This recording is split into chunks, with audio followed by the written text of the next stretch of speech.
salut à tous, Salut. chers amis investisseurs. On est très ravis de vous retrouver pour une nouvelle vidéo et un sujet, je pense, qui va vous intéresser puisque on va traiter notamment de comment doper sa rentabilité. Je pense que vous savez très bien qu'il y a énormément de projets, mais beaucoup d'investisseurs, je pense peut-être quelque chose comme 80-90% des investisseurs choisissent un bien ou ne serait-ce que ce soit un immeuble de rapport ou un appartement où ils optimisent très peu, que ce soit en fonction de plusieurs critères qu'on va vous évoquer, notamment peut-être 80-90% ne pensent que à la négociation, qui peuvent optimiser en négociant à un bon prix et qui ne peuvent rien faire d'autre. C'est totalement faux. Et vous avez donc trois critères principaux. Donc effectivement, je voulais évoquer la négociation. L'optimisation aussi en termes de travaux, on va vous l'évoquer puisque nous, avec notre contact notamment, on a réussi à très bien optimiser le coût. Et notamment, vous avez tout ce qui est l'exploitation locative. L'exploitation locative, si vous faites correctement les choses, vous pouvez énormément doper votre rentabilité. Et vous avez notamment un petit critère bonus qui va un peu de pair avec cette exploitation. Vous avez forcément la fiscalité, l'optimisation fiscale qui entre en jeu forcément. Donc par rapport à cette vidéo, moi ce que j'ai fait, c'est que j'ai posé les chiffres par rapport à, vous savez, à notre premier immeuble de rapport, celui des 9 lots, des 9 appartements. Et donc tout simplement j'ai fait une bonne comparaison très intéressante et donc je vais vous dire un peu les chiffres justement en ayant les chiffres sans optimisant, donc tous les critères, tous les facteurs que tu as évoqués, notamment les trois critères. Et les chiffres avec optimisation, et que vous allez voir, enfin c'est vraiment choquant, il n'y a pas photo et vous allez comprendre qu'il faut optimiser pour avoir de la rentabilité et notamment du cash flow. Donc pour cela, je vais m'aider de mon petit bloc-notes parce que j'ai énormément de chiffres à vous communiquer.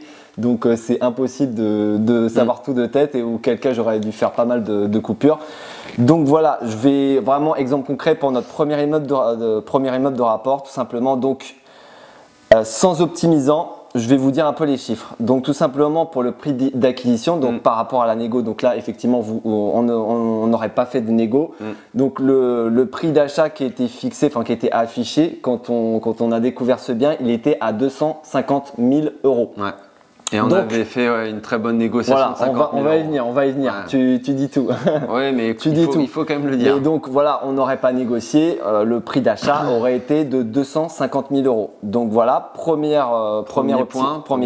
Donc deuxième point, les travaux. Donc voilà, si on n'avait pas optimisé, je pense qu'on en aurait eu, dis-moi si tu es d'accord Romain, pour 700 € par mètre carré, je pense meuble compris, je pense. Voilà, sachant qu'on était dans une petite ville, je pense que qu'on avait énormément de travaux, je pense que 700, c'est pas déconnant. On avait fait des devis en amont avant de faire passer notre contact et c'était quelque chose comme ça. Je pense que c'est quelque chose comme ça. Donc on multiplie par 490. Pourquoi 490? Parce qu'on a 420 mètres carrés de surface habitable et on a aussi les parties communes. Il faut le prendre en compte parce qu'on a fait énormément de travaux, notamment la peinture qui nous a coûté énormément en termes de budget.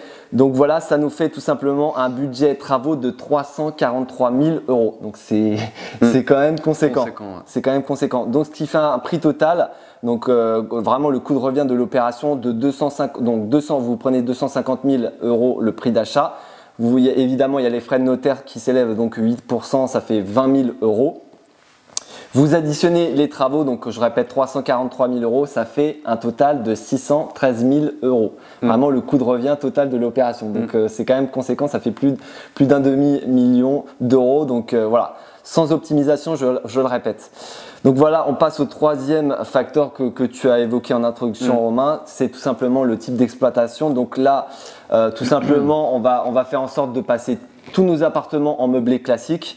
Donc les 4F1, ça ne change pas de ce qu'on fait actuellement, c'est-à-dire qu'on les loue en meublé et ça nous rapporte 400 € par appart, donc 4 x 400, puisqu'on a 4 appartements type F1.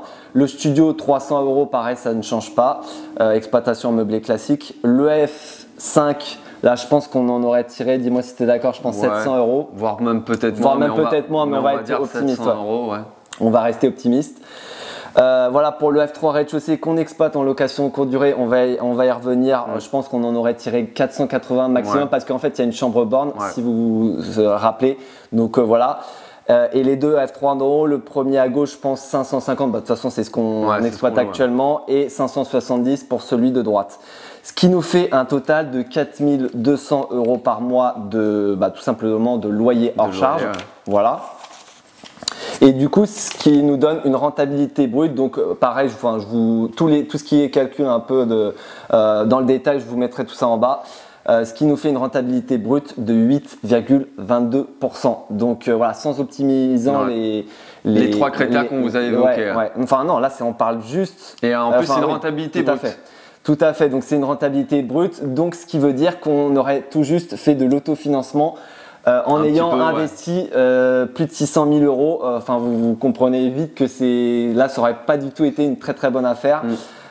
Donc voilà, donc là vous voyez très bien le cas typique, sans optimisation c'est très compliqué de l'avoir de la rentabilité et donc du cash flow. Donc là par exemple typique on aurait eu 0 euros de cash flow. Enfin, on aurait eu peut-être un tout petit peu mais pas grand chose. Donc maintenant on va reprendre tous les chiffres que j'évoquais précédemment et cette fois on va tout simplement prendre en compte les 3 critères d'optimisation et c'est d'ailleurs ce que nous on a effectué. Donc on va commencer par le prix d'achat qui a été négocié, comme tu l'as très bien dit. Donc il était à 250 000 euros prix affiché et nous on l'a négocié à 200 000 euros. L'offre est passée, donc on a réussi quand même à gagner 50 000 euros rien que grâce à la négociation. Enfin, je ne sais pas si vous vous rendez compte. Ce qui est énorme sur la partie négo. Voilà, rien que pour ça. Donc déjà l'optimisation est conséquente. Deuxième point, le budget de travaux. Tout simplement, voilà, on avait de très bons contacts, c'est vrai, il faut le dire. Et on a essayé d'optimiser au mieux, effectivement. Après, on avait aussi notamment nos connaissances à nous. Donc, on savait exactement sur quel point on pouvait optimiser, que ce soit en termes de fourniture, que ce soit en termes de pause, que ce soit effectivement en passant par notre contact qui a déjà son réseau. Voilà, on a pu optimiser par rapport à ça. Donc voilà, juste pour reprendre, budget travaux, on en a eu pour 210 000 euros, meubles compris. Donc je répète encore une fois, pour 490 mètres carrés au total. Donc soit un prix au mètre carré de travaux de 428 euros du mètre carré. Donc voilà, pareil, meubles compris, donc ce qui est plutôt pas mal. Et à l'inverse, si je me rappelle bien, on était, je crois que c'est quelque chose comme 700. Voilà. Donc voilà, pareil, je pense que vous situez un peu la chose. Donc voilà, pareil, prix total de l'opération. Je le répète, 200 000 euros pour le prix de l'acquisition. Vous rajoutez les frais de notaire, 8%, ça fait du 16 000 euros. Vous rajoutez également les travaux, donc je rappelle 210 000 euros.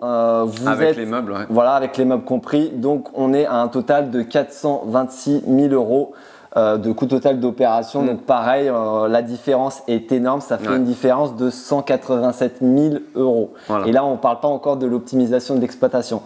Donc c'est encore énorme et vous voyez très vite que si vous optimisez pas, vous perdez énormément d'argent. Donc, dernier point, l'optimisation de l'exploitation. Donc là, je le rappelle, si vous ne le savez pas déjà, on vous invite à regarder notamment d'autres vidéos, mais je vais répéter quelques chiffres. Le F3 rez-de-chaussée qui est tout en bas de notre gros immeuble, on l'exploite tout simplement en location courte durée. Et j'ai fait un peu les calculs, il nous rapporte en bénéfice net 1100 euros de moyenne par mois net dans nos poches. En enlevant les frais, vraiment les frais notamment de ménage et de conso. Effectivement. Le F5, pareil, on a un grand appartement qui fait 110 mètres carrés. Pareil, on a pris le parti de l'exploiter en colocation. Bon, voilà, on était très sceptiques quant au remplissage, mais au final, vraiment, on s'en sort pas trop mal. Et donc, effectivement, qui dit colocation, surtout qu'on a 4 chambres, forcément, vous augmentez radicalement les revenus. Et du coup, nous, on est à des revenus de 1200 euros hors charge. 300 euros hors charge par chambre. Voilà, c'est ça. Pour les 7 autres appartements, ça ne change rien par rapport à l'exemple précédent. Donc là, c'est-à-dire qu'on les a tout simplement laissés en meublé classique. Et il y a une chose qui vient tout récemment d'être ajoutée, c'est qu'on tout simplement on a optimisé aussi notre hangar. Vous savez, où on a un grand espace au rez-de-chaussée. Peut-être quelque chose comme 30 mètres carrés qu'on a vidé parce qu'on avait énormément de merde là-dedans. Du coup, notre gestionnaire a géré tout ça et puis du coup, il est totalement vide et du coup, effectivement, on a pu le louer là très récemment à 100 euros par mois, ce qui est vraiment pas négligeable pour une surface type hangar pour louer. Donc pareil, certes, c'est 100 euros par mois, mais à l'année, ça fait quand même 1200 euros. Donc pareil, rien que ça, vous optimisez grandement votre valeur locative. Donc ce qui fait un total de 5 420 euros par mois en additionnant vraiment tous les revenus. Donc ce qui fait quand même une différence par mois de 1220 euros. Donc entre l'optimisation et sans optimisant. Donc ce qui est énorme. Donc voilà, en termes de chiffres, la rentabilité brute, donc pareil, je vous remettrai le détail. ça donne quand même 15,26% de rentabilité brute. Ouais, en prenant en compte, comme on vous a dit, toutes les optimisations de la négociation, des travaux et de l'exploitation locative. Voilà. Donc pareil, c'est énorme. Enfin, quand vous comparez entre 8% et 15%, il n'y a vraiment pas photo. Et notamment, si on prend les chiffres par rapport aux 15% de rentabilité brute, ça nous donne quand même un cash flow de 2839 € par mois. Comparé à 0, voire peut-être un peu plus par rapport au premier exemple sans optimisation. Ouais, exactement. Ouais, bah, je pense que tu as tout dit. Pour conclure, voilà, on vous le répète, voilà, on vous a montré concrètement par notre cas concret de notre premier immeuble comment on a réussi à passer de 8% de rentabilité brute à 15% à peu près. Donc ce qui est quand même énorme en termes de différence. Juste du coup, comme on vous a dit, en optimisant la négociation, enfin vraiment tous les points, les travaux, l'exploitation locative et effectivement un critère bonus, la fiscalité qui va un petit peu de pair notamment avec, bon après ça dépend, c'est pour ça qu'on l'a pas trop évoqué parce que ça dépend de chacun, bien sûr. Mais ça dépend également un petit peu quand même de l'exploitation locative si vous êtes en nu ou notamment en meublé. Donc voilà, on vous a tout exposé. D'où l'importance, comme on vous l'a dit, de vous former sur chacun de ces critères-là, que ce soit en termes de négo, vous avez énormément d'astuces pour bien négocier un bien. En termes de travaux, on peut en témoigner puisqu'on a fait nos études là-dedans. Vous avez énormément d'astuces, choses à savoir pour justement optimiser et avoir des travaux à moindre coût que certains types de travaux. Et notamment l'exploitation locative. Vous avez énormément d'astuces et de connaissances à avoir, que ce soit pour faire de l'exploitation en colocation, de la LCD et même en optimisant de la longue durée comme on a pu faire sur certains appartements. Et donc vous l'aurez compris à travers cette vidéo, une bonne affaire, voire même une très bonne affaire ne se trouve pas. En général, elle se crée par rapport aux différents critères qu'on vous a évoqués. Voilà, très important, il ne faut pas se précipiter, il faut vraiment que les chiffres vraiment soit au rendez-vous pour que vous fassiez une potentielle bonne affaire. Voilà, c'est très important. Donc ne vous précipitez pas et si vous voyez que les chiffres sont pas trop cohérents à ce que vous recherchez, passez au suivant, c'est pas très grave. Et c'est surtout, vraiment notamment, on vous le dit souvent, c'est acheter des biens qui sont optimisables. C'est-à-dire lorsqu'ils sont optimisables, c'est-à-dire lorsque vous allez pouvoir négocier, lorsque vous allez pouvoir optimiser en termes de travaux et défiscaliser, et que notamment les appartements vont être vides, donc vous allez pouvoir optimiser aussi l'exploitation locative. Et en termes de travaux. Donc les deux critères qu'on a évoqués, donc effectivement. Et du coup, donc si vous avez tous ces critères-là que vous ne pouvez pas optimiser, forcément la rentabilité de départ lorsque vous avez votre annonce, elle restera le même si vous avez les locataires en place et que vous n'avez pas de travaux à faire. Donc c'est très important à trouver ce genre d'affaires. On vous l'a dit, bon effectivement il faut voir pour faire le pour et le contre, mais on vous a donné les 3 critères principaux pour optimiser. C'est ça, on espère que vous avez apprécié cette vidéo, on vous a vraiment donné notre cas concret, vraiment j'ai posé les chiffres et voilà, les chiffres parlent d'eux-mêmes tout simplement. Voilà, vraiment ces 3 critères, si vous les appliquez à la lettre, ça va vous permettre de doper considérablement votre rentabilité et donc votre cash flow. Et c'est ce qui va vous permettre tout simplement de passer d'une affaire très peu rentable à une affaire très très rentable. Donc on vous incite à faire de même. Voilà, n'hésitez pas à liker cette vidéo si vous avez apprécié. À nous dire en commentaire si vous avez s'il y a des choses qu'on aurait peut-être oubliées, c'est normal. Et notamment à vous abonner à la chaîne si ce n'est pas déjà fait, ça nous fait énormément plaisir et puis ça nous motive à vous refaire d'autres vidéos. Et puis on se retrouve de toute façon pour une prochaine. Exactement, allez salut, ciao.